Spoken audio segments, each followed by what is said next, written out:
Bismillahirrahmanirrahim. Alhamdulillahi alamin wa sallallahu wasallam ala sayyidil mursalin habibi rabbil alamin Muhammadin wa ala alihi wa sahbihi ajma'in. Allahumma anfa'na bima 'allamtana. Allahumma 'allimna alladhi yanfa'una.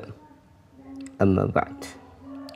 Alhamdulillah, pada pagi hari ini kita akan melanjutkan bacaan kitab Al-Qawaidul Asasiyah fi Kitabi Usulil Fiqhi karangan As-Sayyid Muhammad bin Alawi Al-Maliki Al-Hasani. Yaqulul musannifu rahimahullah wa nafa'ana bihi wa maddana bi asrarihi wa bikum amin.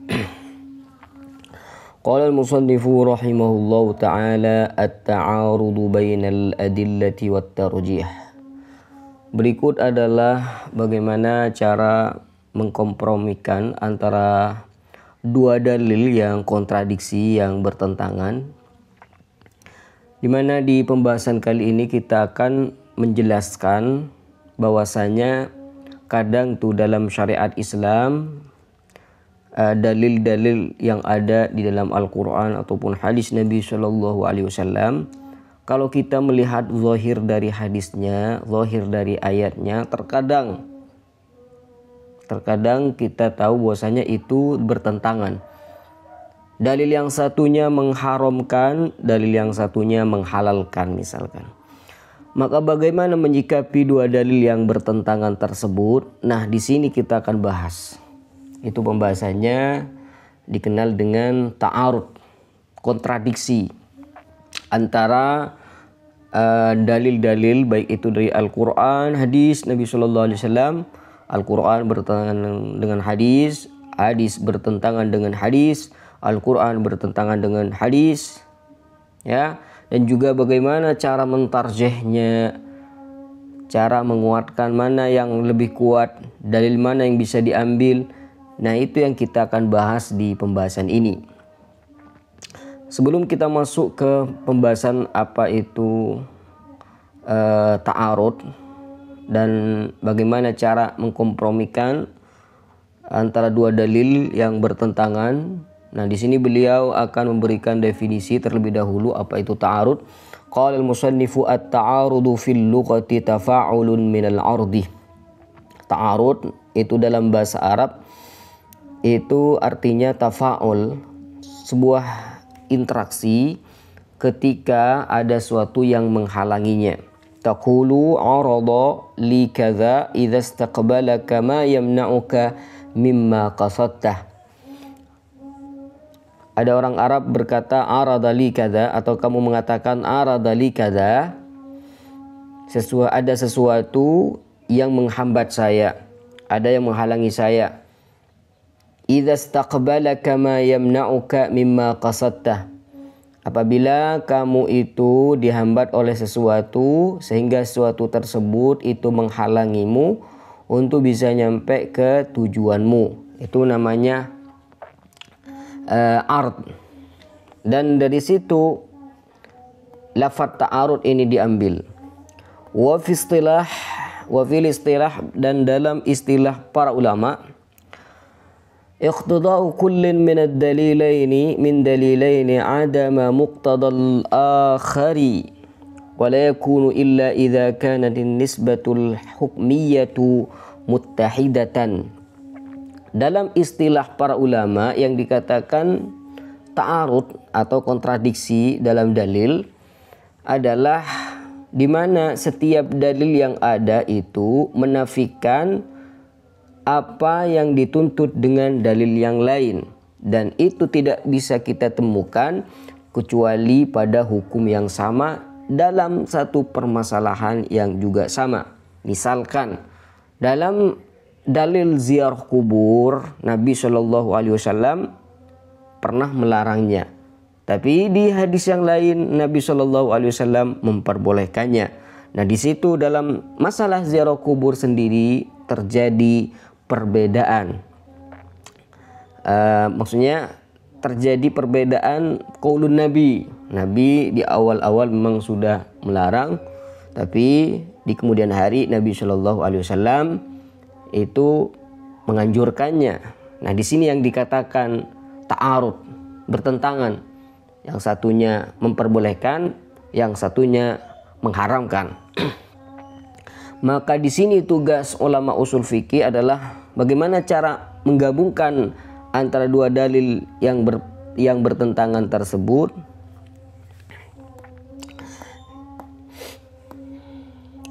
Thumma inna ta'arudah, kemudian thumma inna ta'arudal haqiqiyya la yumkinu an yatahaqqaqa fil ahkam syar'iyyati.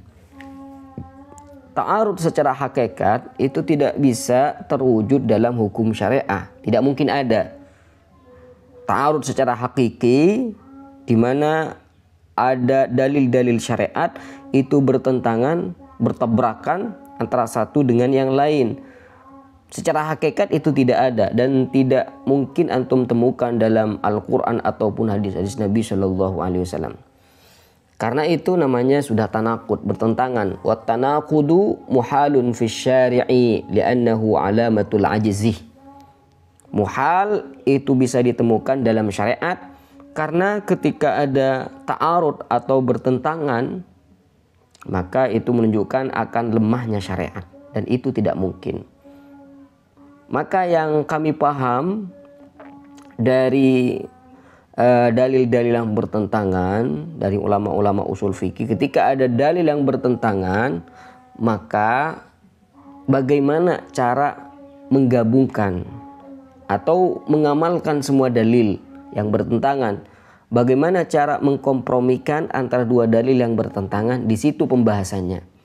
Kenapa? Karena pada hakikatnya tidak ada ta'arud, tidak ada bertentangan antara satu dalil dengan dengan dalil yang lain. Tidak mungkin itu terjadi dalam syariat.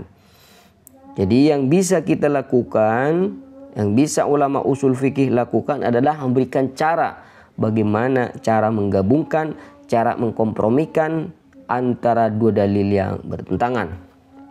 Di sini ulama akan membagi, karena di sini kadang dalil itu ada yang khos, ada yang am, ada yang sama-sama am, ada yang sama-sama khos, ada am khos min wajhin, dari satu sisi itu am, dari sisi yang lain itu khas. Jadi dibagi dari segi tersebut.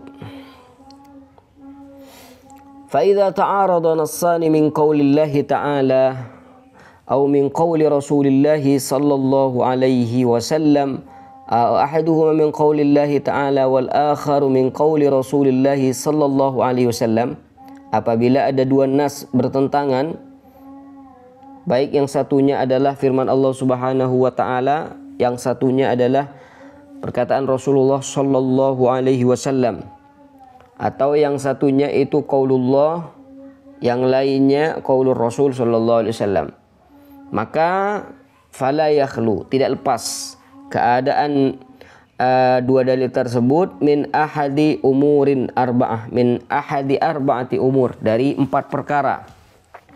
Wa dzalika li'annahu imma ayyakuna amain, karena dua dalil tersebut bisa saja sama-sama umum, au khassain, atau sama-sama khusus, au ahaduhuma amman wal akharu khassan, satunya umum satunya khas, wa imma ayyakuna kullu wahidin minan nassaini aman min wajhin wa khassan min wajhin. Kadang juga satu dalil itu dari sisi yang lain itu khas, dari satu sisi itu am, tapi dari sisi yang lain itu khas. Nah, itu kita akan bahas satu persatu. Dimulai dari yang pertama. Qala al-musannifu rahimahullah, hukmul qismil awal, hukum bagian yang pertama, ini bagian dari ta'arud. Wa ammal qismul awwalu wa huwa ma idza kana an-nassani 'amaini fal hukmu annahu yajibu awwalan al-jam'u bainahuma bihamli kullin minhuma ala halin mughayyirin lima humila alaihi al-akhar. Bagian yang pertama, apabila dua nas, dua hadis atau dua ayat Al-Quran ini sama-sama umum, maka wajib, wajib dijamak, wajib dikumpulkan, dikompromikan antara dua dalil yang bertentangan tersebut sesuai dengan keumumannya. Tapi kalau kita melihat secara umum tidak mungkin, ya. Tidak mungkin dua dalil yang sama-sama umum itu dikumpulkan sesuai dengan keumumannya, maka itu tidak mungkin. Idz la yumkinul jam'u bainahuma ma'a ijra'i kullin minhuma ala umumihi. Ya, tidak mungkin kalau kita mengambil keumuman dua dalil yang bertentangan, diambil semua keumumannya lalu diamalkan semuanya. Tidak mungkin. Karena yang mengatakan satunya itu haram, yang satunya itu halal misalkan. Tidak mungkin itu sama-sama diamalkan. Kecuali yang haram itu dialokasikan pada masalah tertentu, ya, dalam keadaan tertentu. Yang haram dialokasikan ke permasalahan yang sama tapi di keadaan yang lain gitu. Lianna dzalika muhalun, karena kalau semua ini diamalkan sesuai dengan keumumannya, yufdi al-jama' bainan naqidain, itu akan mengumpulkan antara dua dalil yang saling bertabrakan. Nah, contohnya di sini nanti. Fa itlaqul jam'i bainahuma majazun an takhsisi kulli wahidin minhuma bihalin ghairi halil akhar. Jadi kata beliau nih, ada dua dalil yang bertentangan, satunya am juga. Maka tidak mungkin keumuman ini itu semuanya diamalkan. Keumuman yang kedua semuanya diamalkan. Itu mustahil. Jadi keumuman dari yang pertama itu dialokasikan ke permasalahan tertentu dengan keadaan tertentu. Dan yang kedua keumumannya itu juga dialokasikan ke permasalahan yang sama, cuma dalam keadaan tertentu yang lain, ya, bukan sama dengan yang pertama. Karena kalau semuanya sama-sama diamalkan sesuai dengan keumumannya itu mustahil. Jamak bainan naqidain. Ya, namanya bergerak dan diam itu tidak mungkin berkumpul dalam satu keadaan, tidak mungkin. Hitam dan putih gak mungkin berkumpul. Kalau putih berarti bukan hitam, kalau hitam ya bukan putih. Gitu. Langsung kita masuk ke contoh ya. Wadzalika ka hadisi Muslimin, seperti hadis riwayat Imam Muslim. Ala ukhbirukum bi khairis syuhada'i alladhi ya'ti bi syahadatihi qabla an yus'alaha.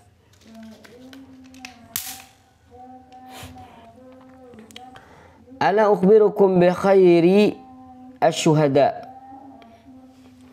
Apakah saya akan mengkabarkan pada kalian sebaik-baik persaksian, sebaik-baik saksi? Apa kata Nabi? Alladzi ya'ti bi syahadatihi qabla an yus'alaha. Adalah orang yang membawa persaksiannya sebelum diminta untuk bersaksi. Jadi kata Nabi di hadis yang pertama ini, sebaik-baik saksi adalah yang bersaksi sebelum diminta untuk bersaksi. Nah, ini hadis yang pertama. Wa haditsus sahihain, dan hadis sahih Bukhari wa Muslim, khairukum qarni wa fihi thumma yakunu ba'dahum qaumun yashhaduna wa la yustashhadun. Sebaik-baik kalian adalah kalian yang ada di masa saya, kata Nabi. Tsummal ladzina yulunhum tsummal ladzina yulunhum tsumma yakunu ba'dahum. Setelah mereka itu ada suatu kaum yang bersaksi tapi belum diminta untuk bersaksi. Ini jelek, kata Nabi sallallahu alaihi wasallam. Nah, di sini bertentangan. Jadi hadis yang pertama tadi mana? Oke, di sini. Allahumma shalli ala Muhammadin wa ala alihi wasallam. Perhatikan. Dalam pertama ini, orang yang bersaksi sebelum diminta untuk bersaksi, ini kata Nabi baik. Ini adalah saksi yang terbaik apabila dia bersaksi sebelum diminta untuk bersaksi. Ini baik, kata Nabi sallallahu alaihi wasallam. Dan ini umum. Umum dalam semua persaksian, seakan-akan seperti itu. Tapi di hadis yang kedua, hadis sahih Bukhari wa Muslim, khairukum qarni thumma yakunu ba'dahum qaumun yashhaduna wa la yustashhadun. Ada nih suatu kelompok yang bersaksi tapi belum diminta bersaksi, tapi sudah bersaksi terlebih dahulu. Ini jelek kata Nabi. Nah, di sini bertentangan. Di mana hadis yang pertama mengatakan orang yang bersaksi sebelum diminta untuk bersaksi itu baik, tapi hadis yang kedua ini bersaksi belum diminta untuk bersaksi tapi sudah bersaksi, itu jelek kata Nabi Shallallahu Alaihi Wasallam. Nah, di sini bertentangan. Yang hadis pertama mengatakan baik, hadis yang kedua mengatakan jelek. Sama hukumnya. Orang yang bersaksi sebelum diminta untuk bersaksi, hadis pertama mengatakan baik, hadis yang kedua mengatakan buruk. Jadi ini yang dikatakan dengan bertentangan.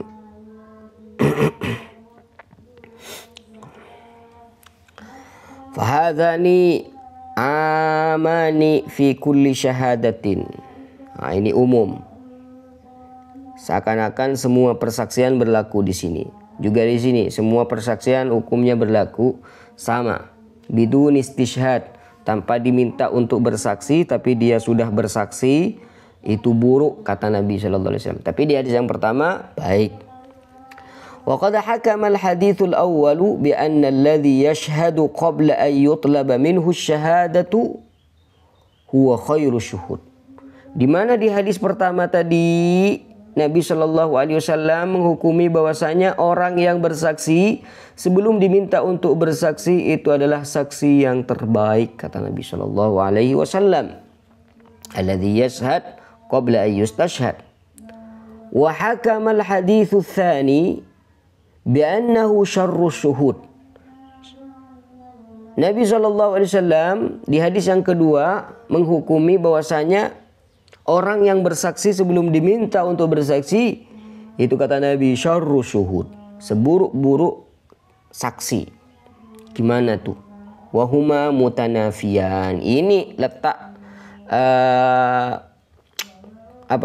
perbedaannya dan bertentangannya di sini. Seakan-akan di sini tanafa, saling menafikan, kontradiksi antara dalil yang pertama dengan dalil yang kedua. Nah, bagaimana cara mengumpulkan, cara mengkompromikan antara dua dalil yang bertentangan ini? Ya tentunya kalau semua sama-sama diamalkan sesuai dengan keumumannya itu mustahil. Jamak bainan naqidain itu tidak diperbolehkan. Maka di sini cara para ulama dalam mengkompromikan dua dalil yang bertentangan di sini bahwasanya ini dibawa dalam satu keadaan, ini dibawa di keadaan yang lain gitu. Agar bisa sama-sama diamalkan. Oke, kita lanjut. Maka bagaimana menanggapi dua dalil yang bertentangan tadi? Lakin amkanal jama' bainahuma, amkanal jam'u bainahuma. Bisa dikompromikan tuh dua dalil yang bertentangan tadi. Bihamli kullin minhuma ala halin. Dalil yang pertama itu diartikan suatu keadaan. Dalil yang kedua diartikan keadaan yang lain. Fahumilal awwalu ala ma idza kana man lahu syahadatu ghairu alimin biha. Watsani ala ma idza kana aliman biha. Oh, berarti yang dimaksud Nabi Shallallahu Alaihi Wasallam di hadis pertama, sebaik-baik saksi adalah yang bersaksi sebelum diminta untuk bersaksi, itu dalam keadaan idza man kana lahu syahadah ghairu alimin bihi. Orang yang butuh saksi tidak tahu akan adanya saksi di situ.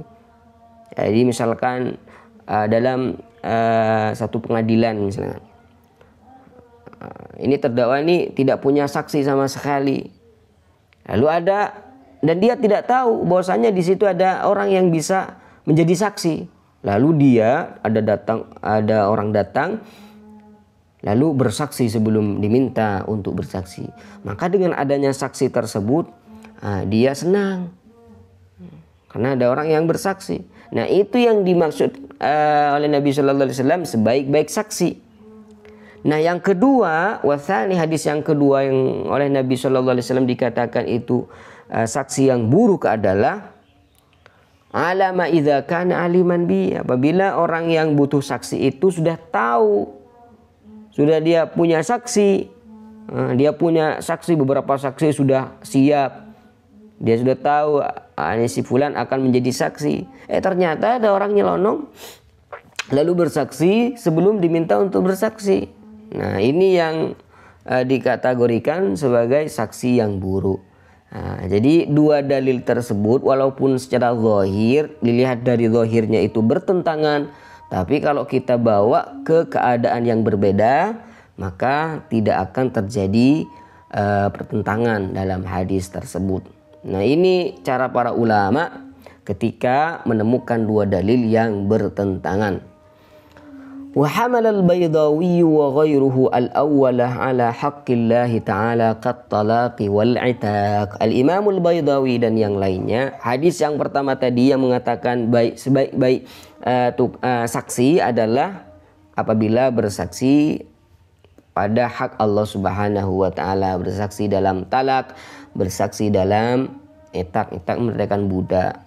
Wasani ala haqqina hukukul ibad, masalah uang gitu, itu yang dikatakan syar'u asyuhud.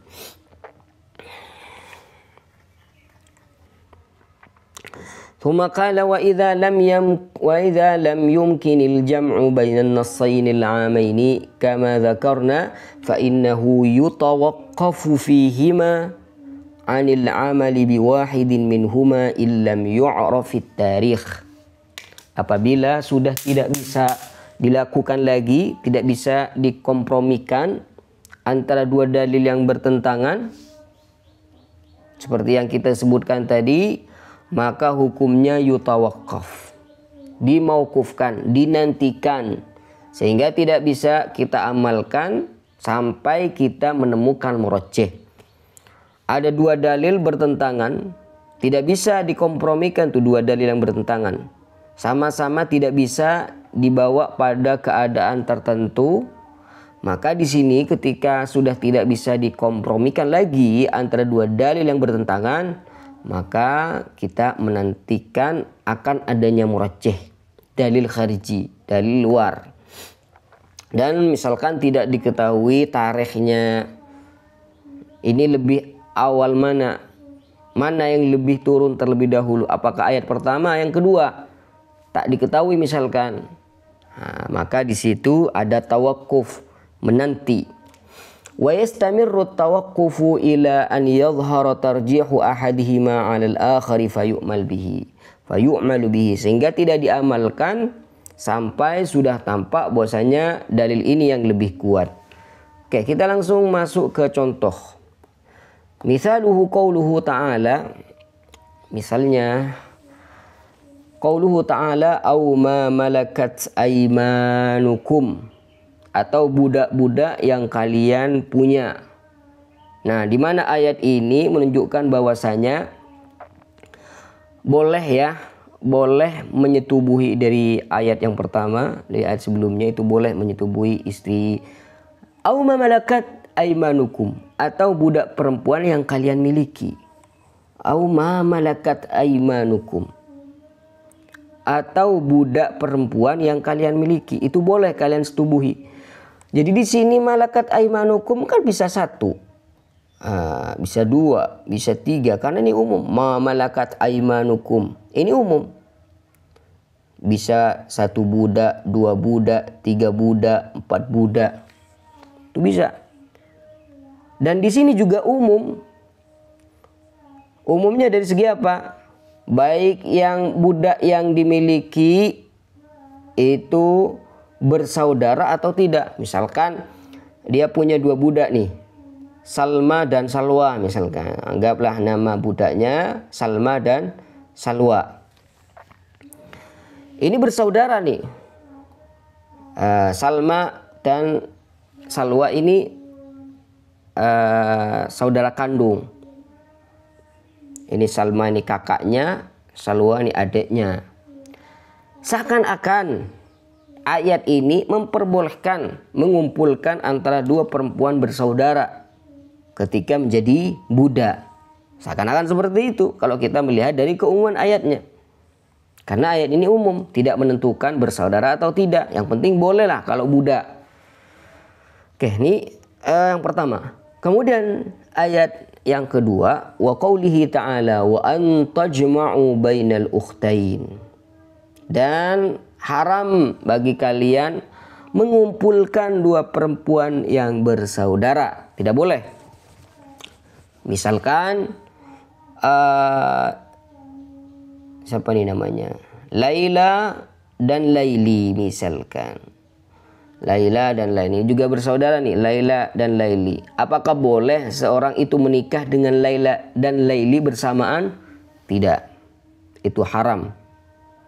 Karena kata Allah wa antajma'u bainal ukhtaini. Dilarang mengumpulkan antara dua perempuan yang bersaudara. Laila Laili bersaudara. Tidak boleh dikumpulkan dalam satu akad. Haram. Tapi di ayat yang pertama itu kalau budak, baik itu bersaudara atau tidak, seakan-akan boleh mengumpulkan mereka, menyetubuhi mereka. Itu boleh. Di ayat yang pertama memperbolehkan.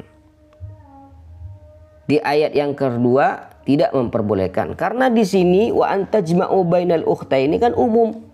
Bisa saja yang bersaudara ataupun yang tidak bersaudara. Bisa saja yang merdeka, bisa saja yang budak. Nah, kan ini umum. Ukhtain ini bisa mencakup yang bersaudara. Anggap itu Laila dan Laili ini bersaudara. Bisa saja ini yang merdeka, Laila, Laili merdeka. Bisa saja juga budak, Laila, Laili ini budak. Anggap Laila dan Laili ini budak. Anggaplah gitu. Di ayat pertama memperbolehkan mengumpulkan Salma dan Salwa. Tapi di ayat yang kedua tidak memperbolehkan Laila dan Laili dikumpulkan, dinikahi semuanya, disetubuhi semuanya, seakan-akan tidak boleh. Maka di sini bertentangan dalam masalah budak, ya. Bertentangan masalah budak. Karena di ayat yang pertama seolah-olah Allah Subhanahu wa taala memperbolehkan antara mengumpulkan dua perempuan bersaudara selama itu budak. Tapi di ayat yang kedua sesuai dengan keumuman ayat yang kedua seolah-olah Allah Subhanahu wa taala itu mengharamkan antara mengumpulkan dua bersaudara, baik itu yang budak ataupun yang tidak. Nah, disinilah terjadi kontradiksi antara dua dalil. Jadi ini dua dalil yang bertentangan dalam masalah budaknya, bukan masalah yang merdeka. Kalau di sini merdeka tidak masuk. Fanasul awal Allah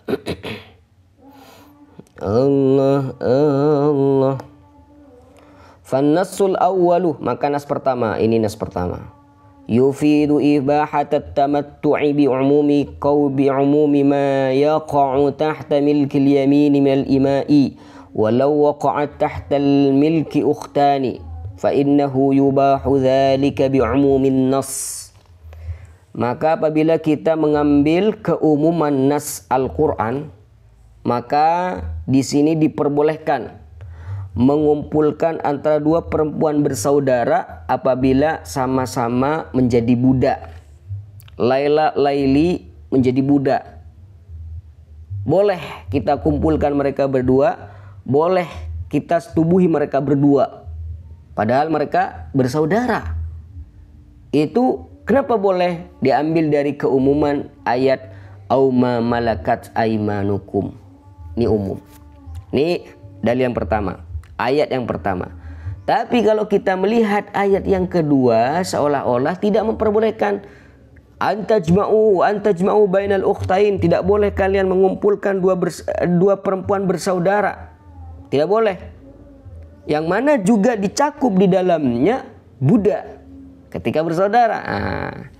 Wan nassu tsani, nas yang kedua, wan nassu tsani, nas yang kedua berarti antajma'u bainal ukhtain yufidu tahrima umumil jam'i bainal ukhtaini fi nikahin aw milkil yamin. Nas yang kedua ini mengharamkan mengumpulkan antara dua perempuan bersaudara, baik itu dalam pernikahan ataupun perbudakan.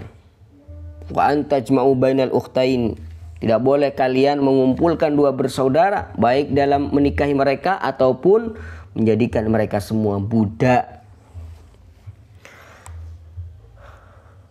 Ayat pertama menghalalkan, ayat yang kedua mengharamkan, dan tidak bisa dikumpulkan. Seakan-akan tidak tampak mana yang merojih, mana yang lebih kuat antara dalil pertama yang kedua. Tidak juga diketahui mana yang lebih awal, mana yang lebih akhir. Akhirnya apa yang terjadi? Fatawaqqafa fihima Sayyiduna Utsman bin Affan. Sehingga Sayyiduna Utsman ini tawakuf, menanti. Ini mana yang diamalkan nih? Apa yang pertama? Apa yang kedua? Maka Sayyidina Utsman radhiyallahu taala anhu lamma su'ila anhuma, ketika ditanya Sayyidina Utsman, apa jawaban Sayyidina Utsman? Nah, ini tanya Sayyidina Utsman, apakah boleh mengumpulkan dua budak, ya, mengumpulkan dua budak yang bersaudara, mereka berdua disetubuhi misalkan, sama-sama disetubuhi. Apakah boleh itu? Lihat apa jawaban dari Sayyidina Utsman. Waqal, lalu Sayyidina Utsman berkata, ahallathuma ayah, dihalalkan dengan satu ayat, yakni al-ayatul ula. Ayat yang pertama tadi seakan-akan menghalalkan. Wa harramathuma ayah, yakni tsaniyah, tapi diharamkan dengan ayat yang kedua. Gimana ya? Kan kata Utsman radhiyallahu taala anhu arda. Gimana ya? Ayat yang pertama menghalalkan, ayat yang kedua mengharamkan. Tawakuf Sayyidina Utsman, tidak bisa menentukan mana yang bisa diambil. Apa mau ambil dalil yang pertama atau mau ambil dalil yang kedua? Bingung. Subhanallah. Akhirnya ulama itu berbeda pendapat dalam masalah tersebut, apakah boleh atau tidak. Ini tugas ulama mujtahidin. Ketika menghadapi dalil-dalil yang seperti ini, mereka akan mengorbankan semua kemampuan mereka demi untuk mendapatkan hukum yang benar sesuai dengan ijtihad mereka. Akhirnya apa yang terjadi? Tsumma raja'al fuqaha'ut tahrim. Rajahal fuqaha'ut tahrim. Sehingga para fuqaha itu lebih cenderung mengharamkan. Fahakamu bihi bidalilin munfasil, dan mereka itu masih mengambil dalil lain. Artinya dua dalil atau dua ayat tersebut kalau hanya dijadikan dasar begitu saja tanpa ada dalil pendorong yang lain, maka tidak mungkin, karena sama-sama tidak ada yang lebih unggul antara dalil yang pertama ataupun dalil yang kedua. Sehingga mereka itu butuh ngambil dalil lain. Fahakamu, lalu mereka itu memutuskan dan mengambil dalil munfasil, dalil yang lain, bukan dari dua ayat tadi. Apa dalil lainnya yang menjadikan mereka itu lebih memilih salah satu dari ayat tersebut? Wa huwa annal asla fil abda'i at-tahrimu fahuwa ahwat. Karena pada dasarnya kemaluan itu haram. Ya, pada dasarnya kemaluan perempuan itu haram selama tidak ada akad. Baru kalau akad sudah menjadi halal. Maka karena pada dasarnya kemaluan perempuan itu haram, maka fahuwa ahwat, lebih berhati-hati mereka menghukumi bahwasanya jamak baina ukhtaini yang sama-sama budak itu haram gitu. Kenapa? Bukan ngambil dari dua ayat itu, tapi ngambil juga pendukung, ya. sama-sama diamalkan, cuma ada dalil pendukung yang lain. Masya Allah, Masya Allah. Fa'in ulimat tarikhu fayunsahul mutaqaddimu bil mutaakhir. Tadi kan tidak ditemukan tarikhnya, mana yang lebih awal, mana yang lebih akhir. Tapi kalau sudah diketahui, oh ayat yang pertama ini yang lebih awal, ayat yang kedua ini yang lebih akhir turunnya. Maka ketika sudah diketahui tarikhnya, maka yang kedua itu menasah yang pertama. Jadi andai kata mereka itu tahu bahwasanya au ma malakat aimanukum ini di tahun 2 Hijriah misalkan, di wa antajma'u bainal ukhtain di tahun 10 Hijriah misalkan, sudah diketahui tarikhnya bahwasanya lebih awal ayat yang pertama dari ayat yang kedua, maka secara otomatis dengan mudahnya mereka mengatakan yunsahul mutaqaddimu bil mutaakhir. Ayat yang pertama dinasakh, dihapus dengan ayat yang kedua. Kama marra fi ayatayil iddatil wafah. Seperti yang kita bahas di 2 ayat iddatul wafat. Gimana tuh ayat iddatul wafat? Kalau antum kembali lagi ke pembahasan taksis, nah di situ ada pembahasan juga di pembahasan nasah ya, afwan, di pembahasan nasah juga dibahas bahwasanya iddatul wafat, iddah perempuan yang ditinggal wafat oleh suaminya di awal Islam itu berapa? 1 tahun. 1 tahun sempurna. Perempuan yang ditinggal wafat oleh suaminya iddahnya adalah 10 tahun. Nah, afwan, 1 tahun sempurna. Tapi setelah itu beberapa waktu kemudian datang ayat lagi yang menunjukkan bahwasanya iddah perempuan yang ditinggal wafat oleh suaminya adalah 4 bulan 10 hari. Seakan-akan bertentangan. Ayat yang pertama mengatakan iddatul wafat itu 1 tahun. Iddatul wafat dari dalil yang kedua mengatakan 4 bulan 10 hari. Bertentangan. Tapi di sini sudah diketahui, oh iddatul wafat yang 1 tahun ini di awal-awal Islam. Nah sekarang beda. Nah, diketahui tarikhnya, maka iddah yang 4 bulan 10 hari itu menasakh iddatul wafat yang 1 tahun. Wa ayatail musabarah ini tum sabiruna itu yang asalnya 2 isruna di ayat jihad itu asalnya Islam mewajibkan 20 orang itu harus mengalahkan mi'atain 200, tapi setelah itu dihapus oleh Allah Subhanahu wa taala diganti 100 lawan 200. Allahumma shalli ala Muhammadin wa ala alihi wasallam.